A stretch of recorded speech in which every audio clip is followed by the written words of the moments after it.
So far we explained how to move from the Fourier series to Fourier transform, and when the signal moves from being periodic to aperiodic as t naught goes to infinity, and we reached two important equations.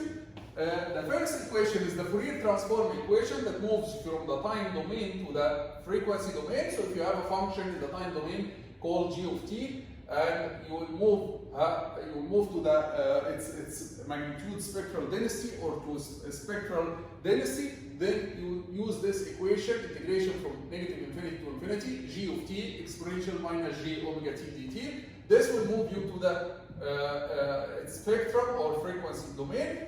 And if you have the frequency domain, you can do the opposite. You can use this equation, which we call inverse Fourier transform, integration from negative infinity to infinity, capital G of omega exponential j omega t d omega divided over 2 pi. So the two equations, they look very similar to each other, except that here we use a negative sign, here positive sign, and here we divide over 2 pi. I insisted here on changing the name of the functions because you have to be flexible. Don't just memorize the equations for a certain name, for x or for f, or so you have to be flexible. It's a function in the time domain and it's frequency domain function. Whatever its name, x, g, f, whatever, you can write the equation with any function. Also here, it's convenient. Usually, it's convenient to represent the function in the time domain with a small letter, and its frequency domain function with a capital letter. For example, as we'll see later, this function might be a rect function, and the other function will be a different function, like a sinc function. Then we represent the time domain function usually with a small letter, like small g, while the frequency domain function we represent it with a capital letter. Also, we represent the Fourier transform pair as using this symbol. We write that g of t, its Fourier transform is capital G of omega, and its inverse Fourier transform is g of t. So we write this symbol just to represent that these are Fourier transform pair. Okay, and these two functions are Fourier transform pair. One more thing before we continue with the Fourier transform is that, as you see, we wrote this equation in terms of omega. If you write it in terms of f, all what you need to do is to change omega in terms of f. So you can write that the same equation exactly, it's integration from minus infinity to infinity. G of omega is the same, you can write it as g of f. Exponential j omega t, it will be exponential j 2 pi f t, and d omega will be 2 d 2 pi f, right? And outside you have 2 pi. This 2 pi will cancel with the 2 pi, and then you will get the final equation here. If you cancel 2 pi with 2 pi, as g of f exponential j 2 pi f t df.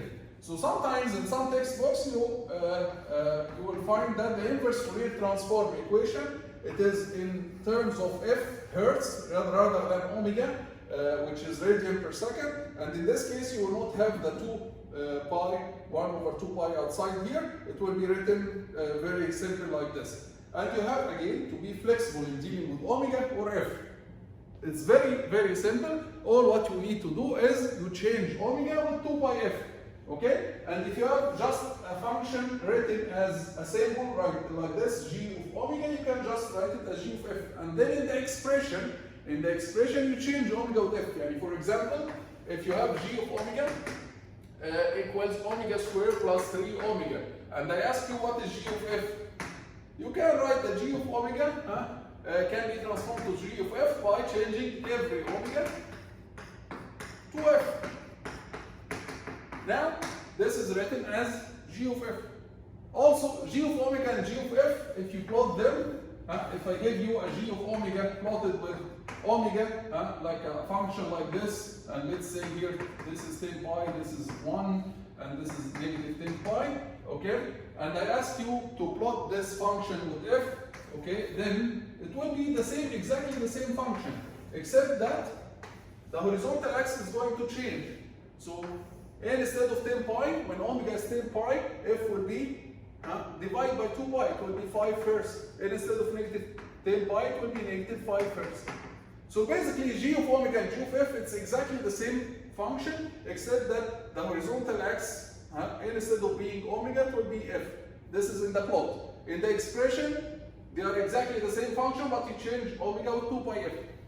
Okay? So here, the inverse Fourier transform, you can write it in terms of omega using this expression, and this is the expression that we'll use in our course most of the time. But in some other courses, you will see that you will use f instead of omega. Like for example, in the E370, the communications course, you will use f instead of omega, hence you are going to use many times this expression, okay? This is for as an introduction. So these two equations, basically, these two equations are very important. The Fourier transform and the inverse Fourier transform. Let's take an example. Let's take an example. Find the Fourier transform of rect t over tau. We need to find this Fourier transform of this function, rect t over tau. And we, before, in the previous chapters, we explained that rect t over tau, let's call it g of t, okay? We can plot it like this, rect t over tau, it's a rect function that goes from minus tau over 2 to tau over 2 with amplitude 1. This is the time domain. If we want to find Fourier transform, if we want to find the frequency domain of this signal, then we are going to use this equation. We are going to say that g of omega equals integration from minus infinity to infinity. Our g of t, we are going to integrate our g of t multiplied by exponential minus g omega t dt. But our g of t is 0 here and 0 here. Our g of t is 1 only between minus tau over 2 to tau over 2. So our integration, instead of being from minus infinity to infinity, it will be 0 before minus tau over 2, 1 from minus tau over 2 to tau over 2, 1 multiplied by this exponential, and then 0 from tau over 2 to infinity. So that eventually the Fourier transform will take this form. Okay? So if we do this integration, this is a very simple integration. It will be exponential minus g omega t over minus g omega, and then we substitute the limits of integration from minus tau over 2 to tau over 2. Then what we get is, we'll get exponential minus g omega tau over 2 minus exponential g omega tau over 2 divided over minus g omega. The negative sign down, we can remove it and change the sign of the, so we can make this positive and this negative. This will give us what? This will give us something similar to the sign. So we can write this as 1 over g omega. And then this is like it looks like a sine wave, but we are missing j2 down, right? We are missing j2. So if we multiply by j2 in the denominator and the numerator, this will give us sine omega tau over 2. So now our g of omega, it's j2 over j omega. J will cancel with j. Let's remove j with j. 2 over omega, sine omega tau over 2. Does this remind you of anything?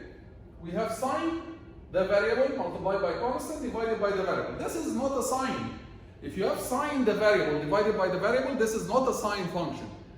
You have to convert it to what? To the sinc function. So if you have sine the variable divided by the variable, be careful, because this is not sine. This is sine with amplitude that is decreasing as omega is increasing, right? So this is a sinc function. This is not a sine. But in order to write it as a sinc, you have to make the denominator similar to the argument inside the sign. So you have to multiply by tau over 2 here and tau over 2 here.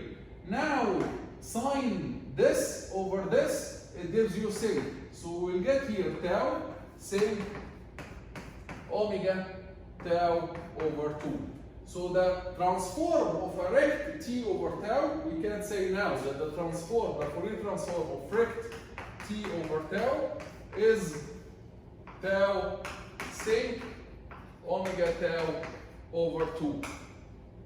Which means that if you want to plot this sinc, this is our function in the time domain. If you want to plot it in the frequency domain, it will look like this. This is the spectral density. It's a sinc function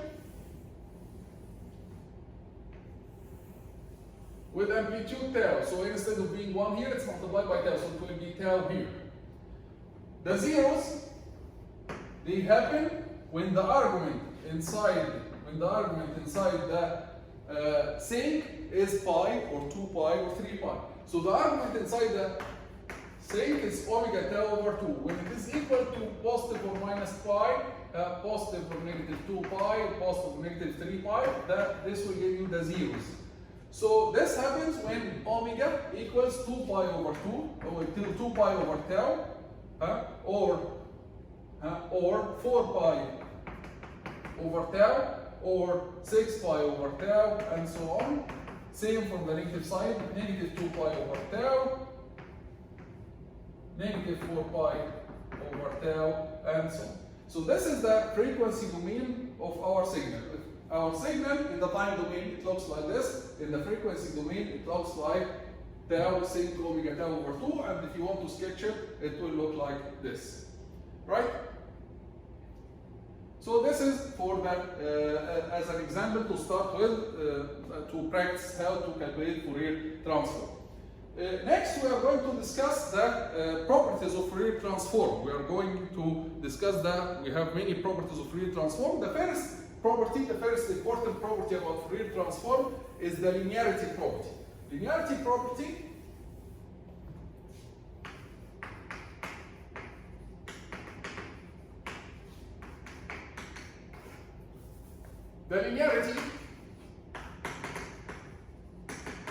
property says that if you have a function g1 of t, its Fourier transform is g1 of omega, and another function g2 of t, its Fourier transform is g2 of omega, then if you have a linear combination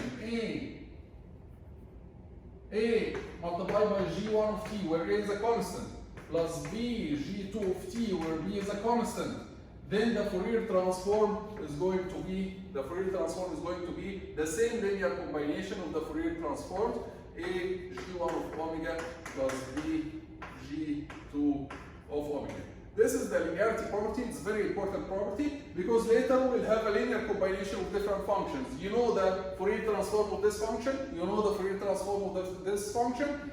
So what is the Fourier transform of the whole thing? The Fourier transform of the whole thing will be the linear combination of the Fourier transforms of the separate functions. So this is the first property, the linearity property. We'll continue other properties in the next video.